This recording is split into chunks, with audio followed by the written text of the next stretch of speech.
اللہ۔ تو بہرحال نبی پاک علیہ الصلوۃ والسلام، سبحان اللہ، صدقے کے فضائل کتنے۔ نبی پاک علیہ الصلوۃ والسلام فرماتے ہیں بے شک صدقہ کرنے والوں کو صدقہ قبر کی گرمی سے بچاتا ہے، اور بلا شبہ مسلمان قیامت کے دن اپنے صدقے کے سائے میں ہوگا۔ جب سایہ نہیں ہوگا، جب بہت گرمی ہوگی، جب بڑی تپش ہوگی، سوچو صدقہ کرنے والا کتنا خوش نصیب ہے، اور وہ اور خوش نصیب ہے جو روزانہ کچھ دنوں کے بعد جب موقع ملتا ہے دیتا ہی رہتا ہے۔ میرا سایہ بڑا ہو جائے، میں اس گرمی میں کہیں تپش پہ مارا نہ جاؤں۔ اگر اس نیت سے صدقہ دو کہ مولا کریم قیامت کے دن کی گرمی سے بچا لیجیے، تو انشاءاللہ صدقہ دینے کا لطف بھی اور آئے گا۔ یا الہی گرمی محشر سے جب پڑھ کے بدر دامن محبوب کی ٹھنڈی ہوا کا ساتھ ہو، یا الہی جب زبانیں باہر آئے پیاس سے ساقی کوثر شہے جود و عطا کا ساتھ ہو۔ میرے بیچے اسلامی بھائیوں، صدقہ دینے میں بڑی، جس کو کہنا خوشی دلی کے ساتھ آگے بڑھ بڑھ کر ان موقعوں سے فائدہ اٹھانا چاہیے۔ صدقہ عمر میں اضافے کا بھی باعث بنتا ہے۔ جی ہاں، بڑا کمال کا واقعہ ہے۔ حضرت عیسیٰ علیہ السلام کے زمانے میں ایک دھوبی تھا، لوگوں کے کپڑے آپس میں تبدیل کر دیتا تھا۔ تو لوگوں نے حضرت عیسیٰ علیہ السلام کو اس کے بارے میں بتایا کہ حضور یہ بندہ بڑا گڑبڑ بندہ ہے، سب کے کپڑے ملا دیتا ہے، تو آپ جو ہے اس بندے کے لیے کچھ کیجئے۔ آپ نے اللہ کی بارگاہ میں اس کی ہلاکت کی دعا کر دی۔ وہ بندہ دھوبی اپنے معمول سے گھر سے نکلا، اس کے پاس 3 روٹیاں تھیں۔ ایک سائل آیا تو اس نے ایک روٹی اسے دے دی۔ سائل نے دعا دی، اللہ تعالیٰ تجھ سے آفات سماویہ یعنی آسمانی آفتیں سے تجھے بچا لے۔ دھوبی نے اس دعا سے بڑا متاثر ہوا، ایک اور روٹی دے دی۔ اس سائل نے دعا کی کہ اللہ تعالیٰ تجھے جملہ آفتوں سے محفوظ رکھے۔ اس نے تیسری روٹی بھی دے دی، تو دھوبی سے اس سائل نے دعا کی اللہ تعالیٰ تجھے توبہ کی بھی توفیق عطا فرمائے۔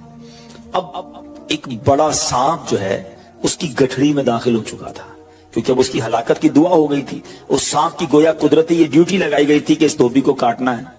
جب دھوبی کپڑے لینے کے ارادے سے اس نے گٹھڑی کے اندر ہاتھ ڈالا تو فرشتے نے اس سانپ کو لوہے کی ایک لگام ڈال دی، اور وہ دھوبی سلامتی کے ساتھ واپس آ گیا۔ دھوبی کو پتہ ہی نہیں چلا کیا ہوا ہے۔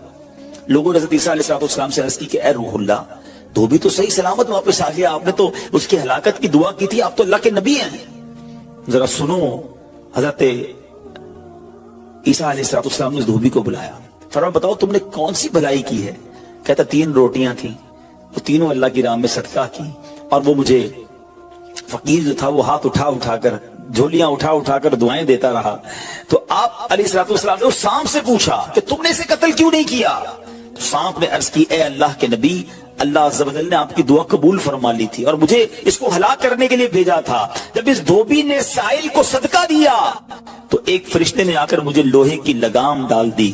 جب لوگوں نے بات سنی، دھوبی نے یہ بات سنی، اسے بڑا تعجب ہوا کہ اتنا گناہگار، میں لوگوں کو اتنی تکلیف پہنچانے والا، صرف ایک نیکی کی اور مجھے آفت سے بچا لیا گیا۔ اس دھوبی نے توبہ کر لی، کیونکہ اس سائل نے توبہ کی بھی دعا کی تھی۔ تو پتہ یہ چلا آفتوں سے بچنا چاہتے ہیں، مصیبتوں سے بچنا چاہتے ہیں۔ آج کل تو کرونا وائرس کا زمانہ ہے، بلاؤں کا زمانہ ہے، ارے اس میں تو زیادہ صدقہ دینا چاہیے۔ اپنے نام کا بھی، بچوں کے نام کا بھی، فیملی کے ہر فرد کے نام پر صدقہ نکالتے رہیں کہ یا اللہ صدقے کی برکت سے ان بلاؤں، ان وباؤں سے بچانا۔ ارے وباؤں سے، بلاؤں سے، آنے والی مصیبتوں سے صدقہ کیسے بچاتا ہے کہ سنیے، ایک شخص سیدنا ابو ہریرہ رضی اللہ تعالیٰ عنہ کی بارگاہ میں حاضر ہوا، کہنے لگا حضور میرا بیٹا سمندری سفر پر گیا ہے، آپ اس کے لیے دعا فرمائیں۔ آپ رضی اللہ تعالیٰ عنہ نے فرمایا اس کی طرف سے صدقہ دو، سفر پر جایا کرو نا، صدقہ دے کے جایا کرو۔ بیٹا یا فیملی کا کوئی فرد سفر پر ہے، صدقہ دو کہ خیر سے واپس آ جائے۔ سیدنا ابو ہریرہ رضی اللہ تعالیٰ عنہ نے فرمایا